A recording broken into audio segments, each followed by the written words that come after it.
So let's kind of go into another, because this kind of dovetails nicely into a clip from the HBAR Bull show. I love watching Rob Allen on the HBAR Bull show talking about, because again, remember, Rob Allen is on the governing council, right, at Australian Payments Plus.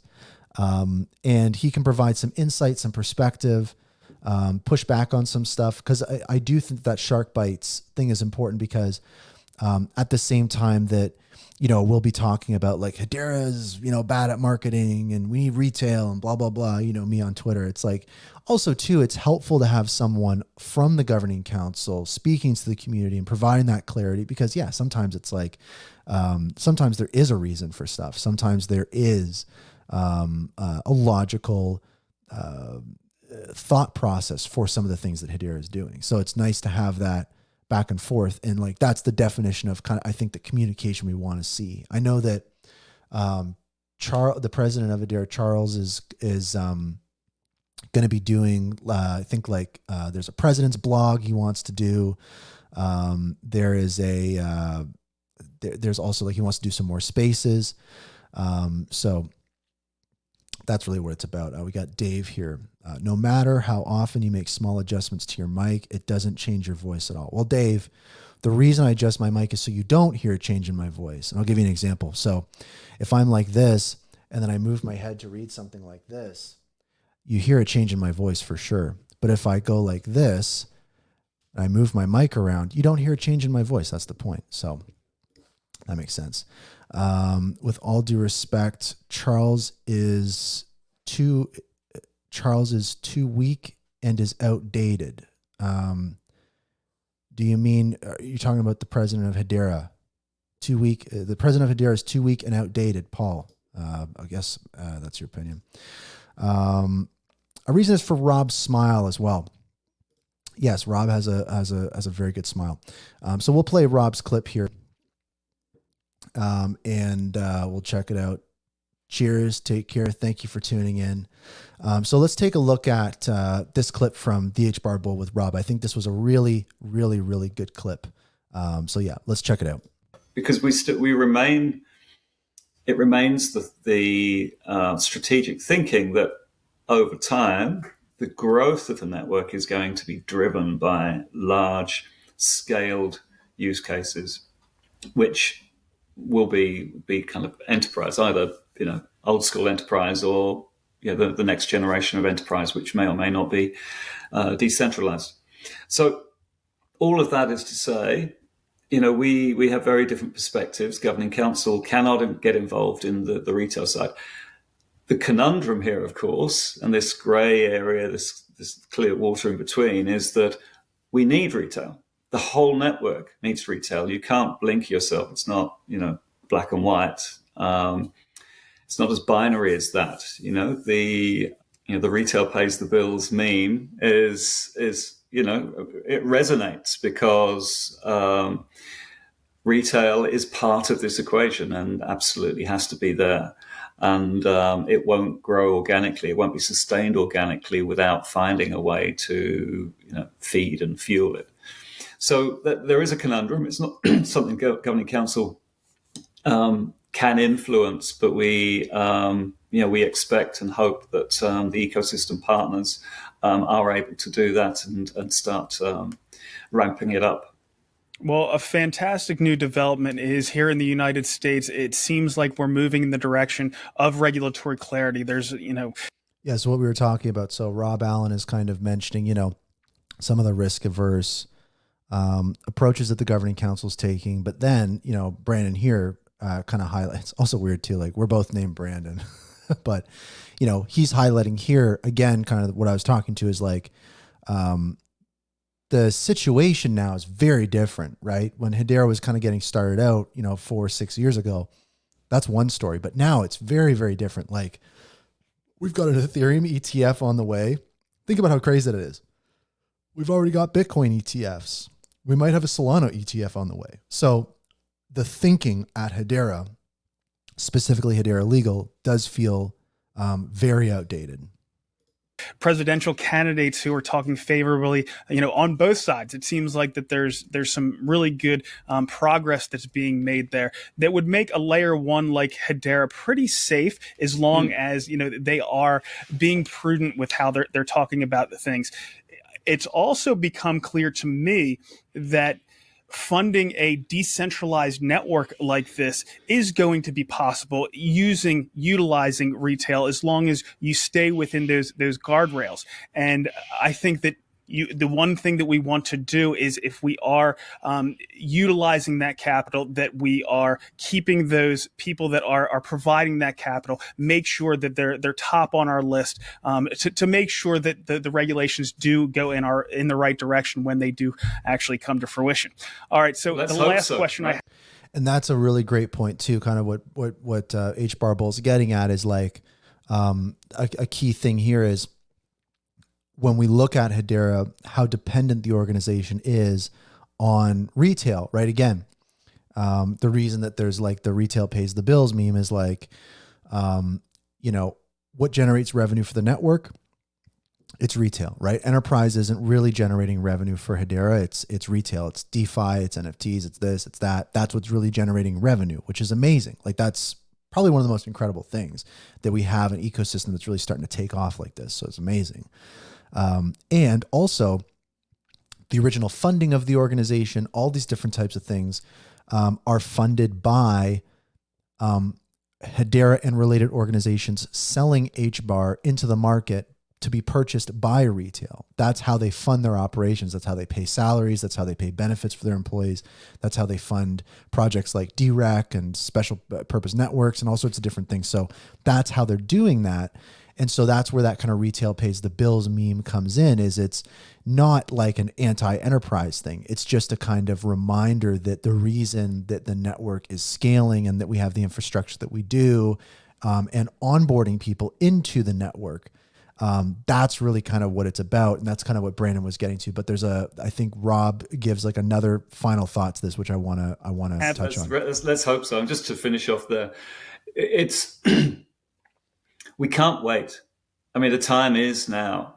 We can't risk the ecosystem itself, just dissipating and not putting all of its energy and focus into building on this amazing technology that we have, this gift that we have to build on top of. So as a builder myself, I really feel, it's on me to go out. I've got a meet up in Sydney this evening at the Australian DeFi Alliance. Our very great friends there who built the CBDC project and run this.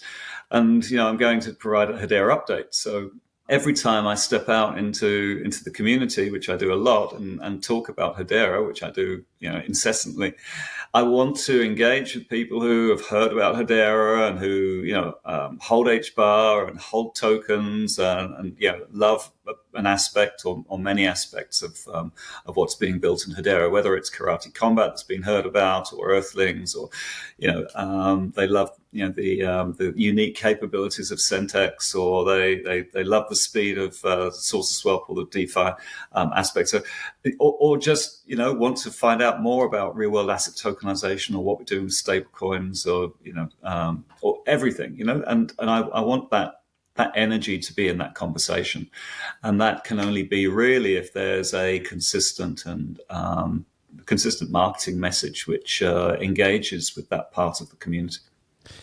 Yep. So for me, that was a really, really important, I think, clip, because again, this is a person on the governing council, Rob Allen, who's, been a part of the community for so long, and really has done so much awesome stuff. He's been at the HBAR Foundation. He's been at the Hashgraph Association. He's at Australians Payments Plus. He's on the governing council, and also too, he very much is like a community member himself. He started out the same way a lot of the ways we did, just like in Telegram groups and different things. So there are so many highly valuable people in leadership at Hedera. And I think that a lot of times with these conversations, and, sometimes I'm like, railing on things like Hedera leadership this and Hedera legal that and blah. It's like, the reality is that there are so many incredible people, gems at these organizations that are doing so many great things. And I think that the problem here and kind of what concerns me is, again, the Latoshi situation, all sorts of different things, and kind of like seeing a lack of engagement from those folks. It's like the culture of these organizations and different things. It's so critical that we have Web3 native people at these organizations and less kind of Web2 enterprise type people. We need Web3 creative people. We need native DeFi people in leadership at the top. There are those people that exist. Crypto's been around since 2008 and even before then. So there are very established people. And what can Hedera do to attract those types of people? We want those people working at these organizations. And what can we do to make it attractive to be there? Because if you're working at, Hedera LLC or whatever, and you can't, for whatever reason, use a lot of the products on the network, you're probably there because you're a fan, right? I mean, Rob Allen himself on the governing council is buying, he's doing like NFT stuff, and he's participating in DeFi and all sorts of different things. So those are the types of things that we love to see. Like, those people in leadership are really setting the stage for the culture of the community. When we look even back further to like Manson Lehman, the ethos that they have, the vision that Lehman brought, and the attitude towards the industry that they kind of perpetuated, that really was the seed in which this community grew. And I think that's a reason why a lot of people love this ecosystem, is because it's so sticky. People are so technically focused. It's so substantial. And I know there's like the substance versus hype thing and everything like that. But long way of saying that. Oh, it happened again. One sec. I have to unplug this and replug it back in. Sometimes during the show, I don't know I have to look into what's going on with my Stream Deck, but sometimes my buttons die. Is it working again? It's not working. Well, then I have to do it the manual way. But long way of saying that I'm optimistic. From the people I work with, the stuff that I see, especially like again on X in the communities, the energy here is really focused. And I do think that when I look at the things that Charles, the president of Hedera, is publishing, reading in between the lines, I did a really kind of in-depth analysis of that letter. If anyone's curious, to check it out. I think that was, let me see here. Just communicating with somebody. We might have somebody stopping by. I wonder who that's going to be. Yo, Bones. Exactly. I know. Yeah, long way to say that I think that, again, from what I'm seeing in the community, Charles' letter, everything like that, definitely. And there was a line in Charles' letter that really stuck out to me where he specifically said there were a lot of fires that needed to be lit in the community that have been lit. And I'll try to pull it up here, because when you say it, it's kind of hard to believe. But it is pretty important. And I'll just kind of pull it up here real quick, because I do think it's important to kind of remember this. Where is it? Let's just Command F, lit. There we go. So right here, right in Charles' letter, I am grateful for the messages received, conveying your trust, blah, blah, blah, as well as the ones that were painful to receive, as they have lit some fires in the areas that needed to be lit. So that's kind of what this is about. Is the reality here is that a lot of the topics that the community is talking about, a lot of the issues that we're facing, a lot of the hard conversations we're having are definitely things that threaten the status quo at these organizations. And there's a lot of people that just aren't going to like that. And that's okay, right? There's different approaches for different things. And I do think that we're having to constantly mitigate risk. But I do think right now there's definitely a risk of people leaving the Hedera ecosystem, and just the community just kind of getting out of control with stuff, which is unfortunate because like there's just so much good stuff happening. Like we talked about on the show, like I've just been going through story on story of just like, it feels like there's too much every week to cover. Like the shows, many of my episodes now are like almost 2 hours long. It's crazy with what's going on. So I think that's what it's really about for me is what can we do to face this stuff head on, knowing that there's going to be resistance and stuff like that. So I'm doing the best I can. I mean, I get a lot of flack for stuff sometimes. It is what it is. Not everyone's going to like what you say. What I try to do on this show is I honestly just really try to like read what's happening in the community and try and summarize that stuff. And, you know, hopefully people listen to the show and they kind of get a sense of what's happening in the community, right? The community that is building the network, generating revenue for the network, bringing people into the network, creating value for the network. What is on their mind? What are they doing? What are their concerns? And then of course, share some of mine. And that's kind of really what it's all about in my mind.